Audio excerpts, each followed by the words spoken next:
un nouveau prophète, le premier des messagers, envoyé à la première civilisation, on va dire, kaouni, cosmique. Ce prophète envoyé à un peuple va les appeler incessamment, jour après jour, afin de les rappeler à l'essentiel, le divin. Il ne sera pas entendu, il ne sera pas écouté, il sera honni, il sera chassé, il sera moqué, lui et les siens. Un déluge va anéantir la cité dans laquelle il se trouvait, la civilisation qu'il voulait, avertir. Et de ce déluge ensuite, lui sera sauvé ainsi que les siens et ceux qui ont la foi. Mais quel enseignement tirer ?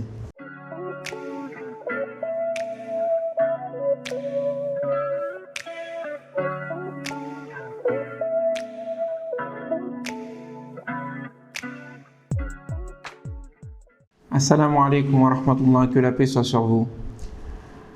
Un nouveau prophète, le premier des messagers, envoyé à la première civilisation, on va dire, kaouni, cosmique. Nous essaierons de comprendre ce qui est entendu par ce terme. Il s'agit de Noé. Il s'agit de Noé et son histoire est connue et est inscrite dans la structure même de la conscience collective de l'humanité.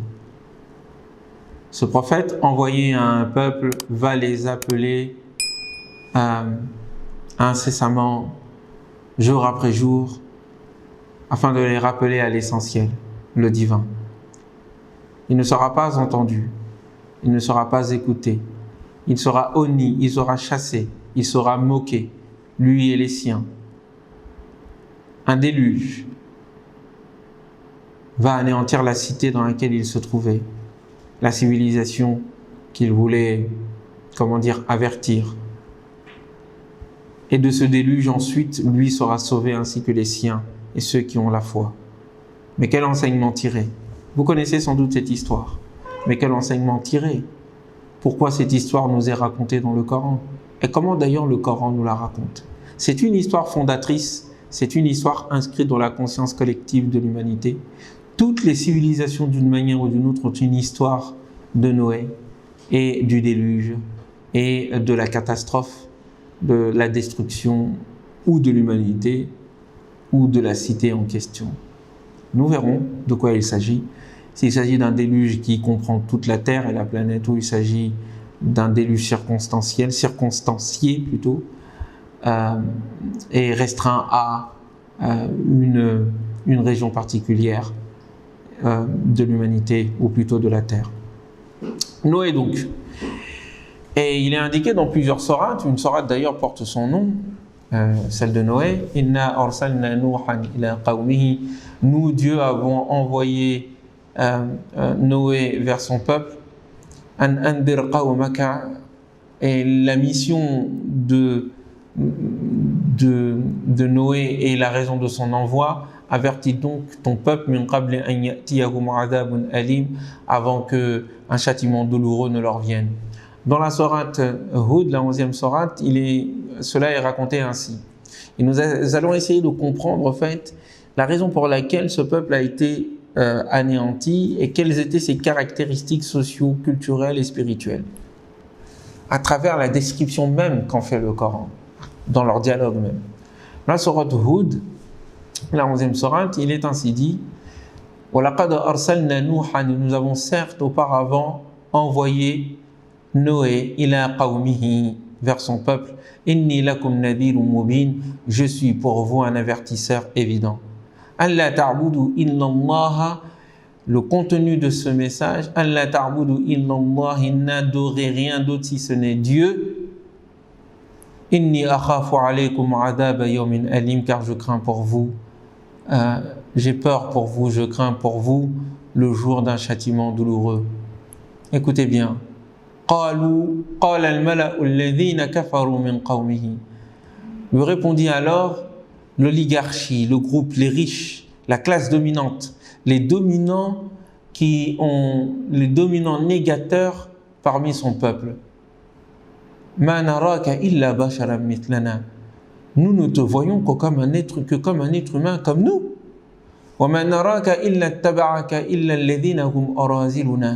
Et nous ne voyons parmi ceux qui t'ont suivi que ceux qui sont les plus bas parmi nous.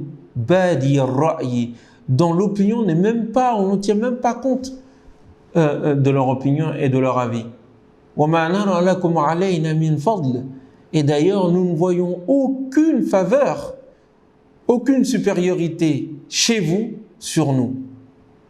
En réalité, nous vous prenons pour des menteurs. Il faut analyser ces propos. Quel était le problème et quelle était la situation? Et quel était donc le projet de Noé? Nous sommes dans une civilisation, une cité, un endroit que l'on situe vers Babel, vers en fait la mère des civilisations, vers la Mésopotamie. Et c'est de là que, au fond, la civilisation est née. L'écriture, le calcul, l'astronomie, les mathématiques, je l'ai dit, une certaine maîtrise de la nature, des belles constructions, bref, la civilisation. C'est dans cette contrée-là, la Mésopotamie, et la cité, notamment de Babel, qui rayonnait sur l'ensemble de cette région et qui servait de modèle à l'ensemble des autres cités et des alentours, un modèle mondial.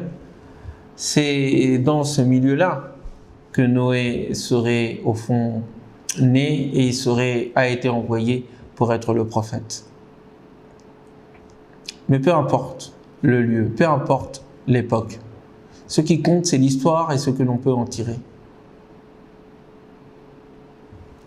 Et ils disent clairement, à travers leurs propos et leurs critiques, et la raison pour laquelle ils vont refuser d'écouter Noé, que leur société est une société divisée, une société de classe, où il y a des dominants et des dominés, une société de racisme, où certains sont considérés comme des élus, presque des dieux, et d'autres sont considérés comme des moins que rien, des esclaves, des gens qui sont bons à être des animaux, même pas dignes d'être des êtres humains.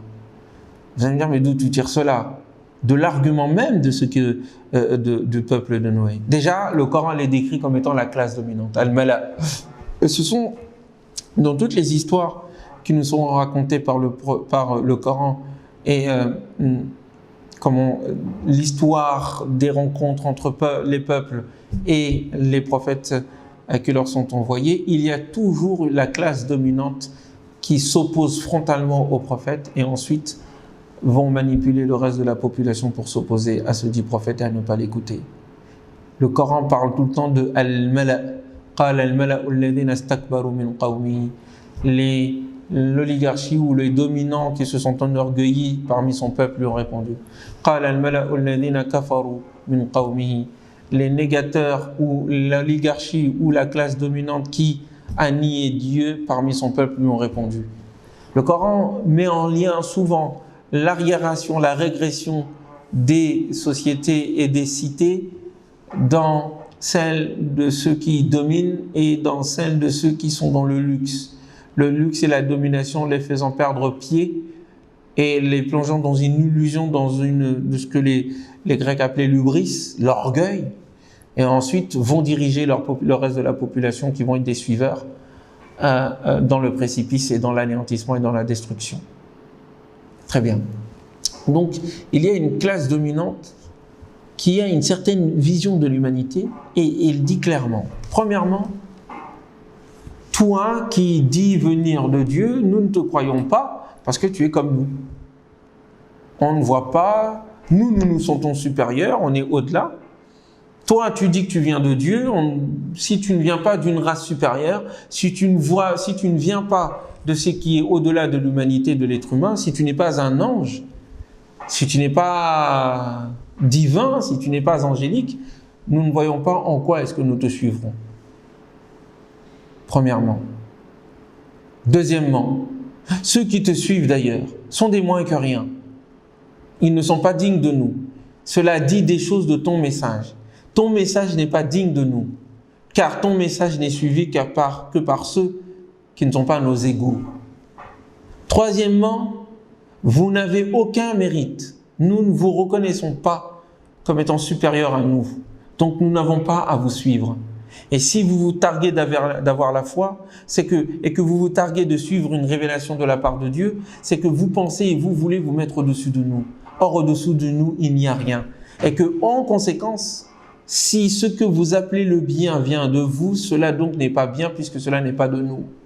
Nous sommes le critère. En conséquence donc, vous êtes des menteurs. Car nous sommes la vérité absolue. Écoutez bien parce que ce sont deux... C'est extraordinaire en fait. C'est bien la société, une société fondée sur la domination des uns et la soumission des autres êtres humains. Noé va leur répondre en disant Qala ya qawmi, il dit Ara'aytum, voyez-vous donc, in kuntu ala bayyinatin, si je suis sur des preuves évidentes, min rabbi wa atani, de la part de mon Seigneur, et il m'a donné, ce dernier m'a donné rahmatan min indihi, une miséricorde de sa part. Farummiyat alaykum, et à ce moment-là, et en conséquence, ou alors vous en furent et vous en êtes aveugles. Vous ne le voyez pas. Vous n'avez pas la science infuse. Le fait de baser les critères de la vérité sur votre perception est l'erreur fatale qui va vous conduire dans le précipice. Ce n'est pas parce que vous ne savez pas, ce n'est pas parce que vous ne reconnaissez pas que cela n'est pas vrai, que cela n'existe pas. C'est l'orgueil du savoir absolu. C'est l'orgueil de l'action absolue. C'est l'orgueil de ceux qui pensent qu'ils sont Dieu ou qui pensent qu'ils sont les dépositaires de l'absolu. Anulzimukumuha, et lui est de répondre. Si votre cécité vous empêche de voir ces preuves évidentes par lesquelles j'ai été envoyé, est-ce que nous allons faire preuve d'orgueil en vous l'imposant, anulzimukumuha wa antum laha karihun, alors que vous ne la voulez pas? L'attitude du prophète, l'attitude de celui qui défend la vérité est une attitude d'humilité qui ne s'impose pas parce qu'il pense il sait que les arguments sont suffisants pour convaincre. Alors que l'attitude de ceux qui s'enorgueillissent et de ceux qui dominent est l'imposition et le refus par orgueil de la vérité et le refus par orgueil d'utiliser son esprit et surtout de faire du critère de la vérité ce qu'ils sont eux-mêmes intrinsèquement. Nous sommes la vérité. Et il continue. Un autre argument. Ya qawmi la as'alukum alayhi malan. Je ne vous demande pas de l'argent. In ajriya illa ala Allah. Et ma récompense n'est entre les mains que de Dieu. Wa ma ana bitaridil ladina amanu. Et je ne serai point de ceux qui va chasser, expulser, qui va chasser de lui les croyants. Parce qu'implicitement, c'était cela qui était demandé. C'est moins que rien qui te suivent nous empêche de te suivre. Débarrasse-toi d'eux et nous te suivrons peut-être. Et je ne suis point de ceux qui va chasser ceux qui ont la foi. En réalité, leur jugement, vous n'avez aucun jugement à porter sur eux. Je n'ai aucun jugement à porter sur eux. Leur jugement est entre les mains de Dieu. In hisabuhum illa ala Allahi walakinni arakum qawman tajhalun. Mais en réalité, ce que je vois de vous, vous êtes un peuple rempli d'ignorance. Seule l'ignorance peut vous pousser à déterminer le devenir d'une personne par rapport à son origine. Seule l'ignorance peut vous pousser à refuser des preuves évidentes sous prétexte du dénigrement de ceux qui le suivent. Vous n'avez aucun argument, vous n'avez que de l'ignorance. Et il continue, toujours dans cette description que le fond de l'affaire, c'était que cette société était une société de classe, une société de dominants et de soumis. Et donc de division de l'humanité, donc du refus de l'origine commune de l'humanité et de la dignité commune des êtres humains, tel que cela nous fut révélé dans l'histoire d'Adam. Eh bien, il dit « Wa ya qawmi » et je ne vous dirai pas que je possède les trésors de Dieu. Je ne vous dirai pas non plus que je connais les mystères et que ma science est infinie.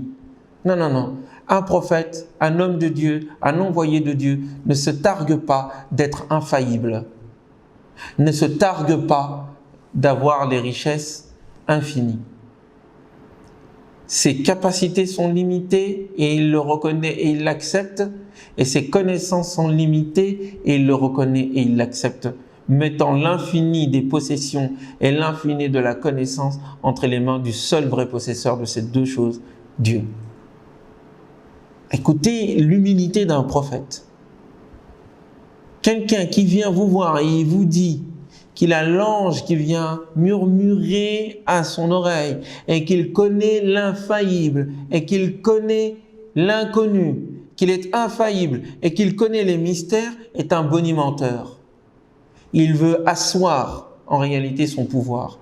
Et l'oligarchie qui dirigeait la cité de Noé était de cet ordre-là. Il se targuait d'être supérieur et au-dessus des autres. Et la raison et l'argument fallacieux de cette supériorité vient de cette idée ou de cette superstition ou de cette illusion propagée sans aucun doute dans la société pour faire obéir le reste du monde, qu'ils sont les dépositaires des trésors de Dieu, qu'ils sont les dépositaires de la science de Dieu. Donc lui, Noé, n'a pas à se présenter au-dessus de l'humanité. Il a à se présenter comme issu de l'humanité, ne recevant que le message de Dieu qu'il est censé leur délivrer. Je ne vous dis pas que je possède les trésors de Dieu.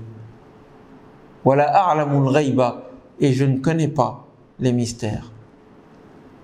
Et je ne vous dis pas non plus, je ne vous dirai pas non plus, inni malak, que je suis un ange.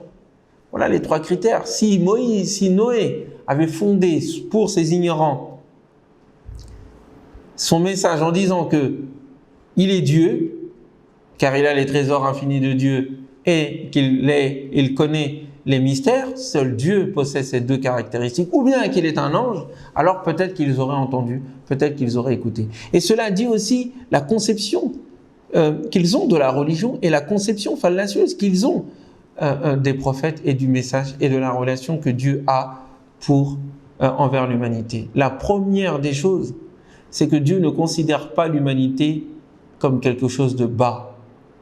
Oui, cette vision de dire qu'il nous faut un ange ou Dieu lui-même et que Dieu ne peut pas parler à un être humain, c'est une forme de dénigrement de l'être humain lui-même qui a commencé depuis le diable, qui considère l'être humain comme un fétu d'erreur, un fétu de paille, de terre qu'il faut dominer. C'est cette conception de dénigrement racial et raciste de l'être humain qui est passée dans la tête de cette oligarchie-là et qui va construire la société dans ce sens-là. Donc de ce fait, c'est cette conception-là qui habite l'esprit des dominants ou en tout cas des notables de la cité de Noé. Et c'est celle-ci, et c'est sur celle-ci, cette conception-là de dénigrement de l'être humain, de soumission d'une partie de l'humanité et de supériorisation, de divinisation d'une autre partie, les deux vont ensemble. Soit on divinise un humain pour animaliser le reste de l'humanité, soit on animalise le reste de l'humanité pour se diviniser. Les deux vont ensemble. Et donc en conséquence, cette conception-là, elle s'exprime dans les arguments donnés par le peuple de Noé et dans les arguments de Noé par rapport vis-à-vis des objections de son peuple. Je ne suis pas Dieu, je ne suis pas un ange. Et je ne dirai pas à ceux que vos yeux et vos regards dénigrent que Dieu ne leur donnera point de bien, qu'ils ne vont pas dépasser leur situation actuelle. Vous voyez, donc c'est une vision vraiment déterministe qu'ils avaient. Une vision qui ressemble un peu à la nôtre aujourd'hui. Toutes les civilisations dites supérieures qui veulent envahir et justifient la conquête et la colonisation d'autres peuples. Toute cette idée de dire que nous sommes le peuple élu, le peuple arien, le peuple supérieur, la civilisation, le modèle infini, le modèle absolu. Tout cela est issu de cette vision-là, premièrement. Et deuxièmement, a pour conséquence cette vision de l'absolu qui s'incarne en l'être humain, parce que ces gens-là, en fait, pensent qu'ils sont Dieu, ou que Dieu, en tout cas, ne peut pas faire autrement que ce qu'eux, ils veulent, d'une part. Et d'autre part, cela a pour conséquence de réduire le reste de l'humanité sous la domination à la soumission, à la moutonisation et à la destruction de leur humanité. Et je ne dirai pas à ceux que vos regards dénigrent que Dieu ne leur donnera point de bien. Ils ne sont pas prisonniers de leur case de départ que vous avez mis en place de par l'organisation de votre société. Et cela a pour racine, a pour fondement le fait de ne pas reconnaître Dieu le grand, de ne pas reconnaître Dieu le tout-puissant, de ne pas reconnaître Dieu l'omniscient, de ne pas reconnaître Dieu le créateur et le législateur. C'est parce qu'il y a refus de la transcendance et du divin absolu qu'à ce moment-là, de la part de ceux qui font ce choix, qu'il y a une entreprise de divinisation de soi et de dénigrement des autres et d'accaparement des biens, parce que le propos tenu par Noé quand il dit « Et je ne vous demande pas d'argent », c'est cet argent au fond, lorsque celui-ci est accumulé entre les mains d'une partie de la société, eh bien c'est ce dernier qui va au fond donner l'illusion, de par son accumulation, de la supériorité et, de la supériorité de ceux qui le possèdent par rapport à ceux qui ne le possèdent pas. Je fais cette distinction ou je fais cette remarque-là parce que plus loin dans cette sourate-là, lorsqu'il sera question de Hud, le prophète, eh bien ce dernier ne dira pas « Wala as'alukum alayhi mala » je ne vous demande pas en échange de l'argent, il dira plutôt « Wala as'alukum alayhi ajra » et je ne vous demande pas en échange une récompense. Et le fait que dans une société oligarchique qui se pense supérieure aux autres, eh bien il se peut que cette spécificité utilisée par Noé en indiquant que je ne vous demande pas de l'argent soit justement cet argent-là qui fait croire à ceux qui refusent son message qu'ils sont supérieurs en raison de leur accumulation de ces biens et en conséquence le fait de considérer ceux qui ne les possèdent pas comme étant des gens de vile naissance, de vile engeance et qui ne sont pas dignes justement d'être leurs égaux dans le partage de la connaissance et de la foi que leur propose le prophète Noé. Est-ce que c'est clair? Donc cette histoire de Noé nous raconte beaucoup de choses sur nous-mêmes et dit un certain nombre, lève le voile ou en tout cas indique plutôt les problématiques qui font qu'une société peut s'écrouler lorsqu'à l'intérieur de la société il n'y a plus d'égalité de justice mais qu'il n'y a que rapacité et justification de cette rapacité à travers une idée de supériorité idéologique bien sûr, de propagande mais qui finit ensuite par anéantir les bases mêmes de la civilisation et de la cité. L'histoire continue, ils vont refuser et d'ailleurs ils vont lui répondre « Écoute Noé, tu as beaucoup parlé, tu as beaucoup débattu avec nous, on en a assez. Écoute, le châtiment dont tu nous parles et dont tu nous chantes la réalité à longueur de temps, on ne l'a pas encore vu, bah t'as qu'à la faire venir quoi. » Voilà la réponse qui sera donnée. Face à des arguments solides, il n'y aura pas de réponse solide, il n'y aura qu'une argumentation fallacieuse et une argumentation de rebelles. Un peu comme celle qu'aujourd'hui nous vivons dans les différentes sociétés quand nous prévenons les dirigeants de la planète, quand nous prévenons les notables de la planète, quand nous prévenons l'oligarchie planétaire de possédants qui finissent par croire que leur possession leur donne un droit de supériorité, une supériorité pour le reste de l'humanité et font qu'ils accumulent jusqu'à priver le reste de l'humanité de ce qui leur revient de droit, de biens avec des AS et de biens symboliques sans S, eh bien, malgré les avertissements, ils continuent les politiques qu'ils mènent, l'organisation civilisationnelle dans laquelle nous nous trouvons nous mène à la catastrophe. Et cela a pour fondement d'abord l'idée que certains se prennent comme étant presque des dieux et comme ils ne croient plus en Dieu, pas en Dieu, ils finissent par se croire eux-mêmes comme des êtres humains supérieurs et en conséquence le reste de l'humanité n'étant pas des êtres humains et qui sont bons à être des animaux. La conséquence va venir. Un ordre, une révélation est donnée. Ô Noé, ne t'afflige pas de ce qu'ils disent. Aucun, hormis ceux qui ont déjà cru, ne croira parmi eux. Construis donc l'arche. Wasna'il fulka bi a'yunina. Construis donc le bateau le navire, bi'a'yunina sous notre regard, wa wahyina et selon notre révélation. Wala tukhatibni fil ladina zalamu et ne me questionne pas, ne m'interroge pas au sujet de ceux qui ont été injustes. Innahum mughraqun, car ils vont être noyés. Et à chaque fois que donc Noé, le Coran nous raconte, quand il s'est mis à construire l'arche, quand il s'est mis à construire le navire, eh bien ces mêmes oligarques, ces mêmes dominants, ces mêmes notables qui n'ont pas cru en son propos, se moquaient de lui. Ah, il est devenu menuisier maintenant. Ah, voilà un travail manuel qui te sied bien. Enfin, peut-être qu'ils ne lui ont pas dit cela, mais certains nous disent cela. Bref, en tous les cas. Et lui de leur répondre, eh bien, si vous vous moquez de nous aujourd'hui, c'est nous qui nous moquerons de vous demain. L'arche est finie. L'ordre de Dieu vient. Les animaux par couple sont choisis. Est-ce les animaux de l'ensemble de l'humanité? Est-ce toute l'humanité qui est concernée par cette histoire?